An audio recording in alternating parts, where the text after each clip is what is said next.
ನನ್ನ ಹೆಸರು ಪ್ರೊಫೆಸರ್ ಸುರೇಶ್ ಅಂತ. ಇಲ್ಲಿ ಸೂರು ಗ್ರಾಮ ಪಂಚಾಯತಿ ಮಾಜಿ ಅಧ್ಯಕ್ಷ ನಾನು. ಈಗ ಈ ಊರಲ್ಲಿ ಇದು ಗರ್ನಳ್ಳಿ ಗ್ರಾಮ. ಇದು ಈ ಗರ್ನಳ್ಳಿ ಗ್ರಾಮದಲ್ಲಿ ಸುಮಾರು ಒಂದು 400 ಮನೆ ಇದೆ. 400 ಮನೆ ವಾಸ ಇದ್ದಾರೆ ಇಲ್ಲಿ. ದೊಡ್ಡ ವಿಲೇಜ್ ಇದು, ಒಂದು ದೊಡ್ಡ ಗ್ರಾಮ ಇದು. ಈ ಗ್ರಾಮಕ್ಕೆ ಹೋಗ್ಬೇಕಂದ್ರೆ ಇದೊಂದೇ ಸಂಪರ್ಕ ರಸ್ತೆ ಇರೋದು. ಏನೋ ಈಗ ಈ ಕೋಲಾರ ಚಿಕ್ಕಬಳ್ಳಾಪುರ ಮುಖ್ಯ ರಸ್ತೆಯಿಂದನೂ ಗರ್ನಳ್ಳಿಗೆ ಇದೊಂದೇ ಸಂಪರ್ಕ ರಸ್ತೆ ಇರೋದು. ಇನ್ನೆಲ್ಲೂ ಕೂಡ ಸಂಪರ್ಕ ರಸ್ತೆ ಇವ್ರಿಗಿಲ್ಲ. ಆದರೆ ಇದು ಕೆರೆ ಕಟ್ಟೆ ಮೇಲೆ ಹೋಗಬೇಕು. ಈ ಕಟ್ಟೆ ಮೇಲೆ ಯಾವಾಗಲೂ ವಿಪರೀತ ಹಳ್ಳಗಳು ಬಿದ್ದುಬಿಟ್ಟು ಸಿಕ್ಕಾಪಟ್ಟೆ ತೊಂದರೆ. ಮಳೆ ಬಿದ್ದುಬಿಡ್ತು ಅಂದರೆ ಒದ್ದಾಡ್ಬಿಡ್ತಾ ಇದ್ರು ಊರವರು, ಓಡಾಡೋಕ್ಕೆ ಆಗ್ತಾ ಇರಲಿಲ್ಲ. ಹಂಗಾಗಿ ಇವರು ಎಲ್ಲರೂ ನಮ್ಮ ಶಾಸಕರ ಹತ್ರ, ಯಾರೋ ಕೊತ್ತೂರು ಮಂಜಣ್ಣವ್ರ ಹತ್ರ ಮತ್ತು ಅನಿಲಣ್ಣವ್ರ ಹತ್ರ ಇವರೆಲ್ಲ ತುಂಬ ಬೇಡಿಕೆ ಇಟ್ಟರು ಈ ಗ್ರಾಮಸ್ಥರು ಲಾಸ್ಟ್ ಎಲೆಕ್ಷನ್ ಟೈಮಲ್ಲೆಲ್ಲನೂ. ಹಾಗಾಗಿ ಇವತ್ತು ಮಾನ್ಯ ಕರ್ನಾಟಕ ಸರ್ಕಾರದ ಜನಪ್ರಿಯ ಮುಖ್ಯಮಂತ್ರಿಗಳಾದಂಥ ಸನ್ಮಾನ್ಯ ಸಿದ್ದರಾಮಣ್ಣವರು ಮತ್ತು ಉಪಮುಖ್ಯಮಂತ್ರಿಗಳಾದ ಡಿ ಕೆ ಶಿವಕುಮಾರ್ ಸಾಹೇಬರು ಮತ್ತು ನಮ್ಮ ಜಿಲ್ಲಾ ಉಸ್ತುವಾರಿ ಮಂತ್ರಿಗಳಾದಂಥ ಬೈರತಿ ಸುರೇಶಣ್ಣವರು, ಹಾಗೆ ಅವರ ಸಹಕಾರ ಪಡ್ಕೊಂಡು ನಮ್ಮ ಶಾಸಕರು, ಜನಪ್ರಿಯ ಶಾಸಕರು ಈಗ ಈ ಭಾಗದಲ್ಲಿ ಅತ್ಯಂತ ಹೆಚ್ಚು ಕಾಮಗಾರಿಗಳ ಮಾಡಲಿಕ್ಕೆ ಅವರೇ ರೂವಾರಿ, ಕೊತ್ತೂರು ಮಂಜಣ್ಣವರು ಅವರು, ಮತ್ತು ನಮ್ಮ MLC ಮುಖ್ಯಮಂತ್ರಿ ಕಾರ್ಯದರ್ಶಿಗಳಾದಂಥ ನಜೀರ್ ಸಾಹೇಬರು, ಮತ್ತು ನಮ್ಮ MLC ಅವರಾದಂಥ ಅನಿಲಣ್ಣವರು, ಇವರು ಇಷ್ಟು ಜನ ಸರ್ಕಾರದಲ್ಲಿ ಒತ್ತಡ ಹಾಕಿ ಇವತ್ತು ಈ ಕೋಲಾರ ತಾಲೂಕಿಗೆ 1000 ಕೋಟಿ ಅನುದಾನ ತಂದಿದ್ದಾರೆ. ಅದರಲ್ಲಿ ನಮ್ಮ ಗ್ರಾಮ ಪಂಚಾಯತಿಗೂ ಕೂಡ ಸುಮಾರು ಒಂದು 8-9 ಕೋಟಿ ರೂಪಾಯಿವರೆಗೂ ನಮಗೆ ಕೊಟ್ಟಿದ್ದಾರೆ. ಇವತ್ತು ಗ್ರಾಂಟ್ಸ್ ಕೊಟ್ಟಿದ್ದಾರೆ ನಮ್ಮ ಗ್ರಾಮ ಪಂಚಾಯತಿ, ಸೂರು ಗ್ರಾಮ ಪಂಚಾಯತಿ ವ್ಯಾಪ್ತಿಯ ಹಳ್ಳಿಗಳಿಗೆ.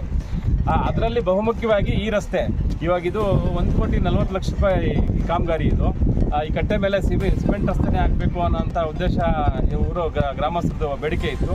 ಹಂಗಾಗಿ ಈ ಕಟ್ಟೆ ಮೇಲೆ ಸಿಮೆಂಟ್ ರಸ್ತೆ ಮಾಡ್ತಾಯಿದ್ದೀವಿ, ಒಳ್ಳೆ ಕ್ವಾಲಿಟಿ ರಸ್ತೆ ಮಾಡ್ತಾಯಿದ್ದೀವಿ.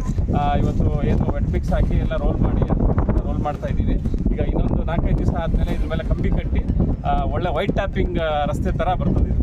ವೈಟ್ ಟ್ಯಾಪಿಂಗ್ ಮಾಡಿದ್ರೆ ಹೆಂಗೆ ಬರ್ತದೆ ರೋಡು, ಆ ಥರ ಇದು ಕಂಬಿ ಕಟ್ಟಿ ಮಾಡ್ತಾಯಿದ್ದೀವಿ. ಇನ್ನೊಂದು 50 ವರ್ಷ ಆದರೂ ಕೂಡ ಈ ರಸ್ತೆಗೆ ಏನೋ ಒಂದು ಸಣ್ಣ ಡ್ಯಾಮೇಜ್ ಕೂಡ ಆಗ್ದಂಗೆ ಇರಬೇಕು ಅನ್ನೋವಂಥ ಒಂದು ದೃಷ್ಟಿ ಇಟ್ಕೊಂಡು ರಸ್ತೆ ಮಾಡ್ತಾಯಿದ್ದೀವಿ.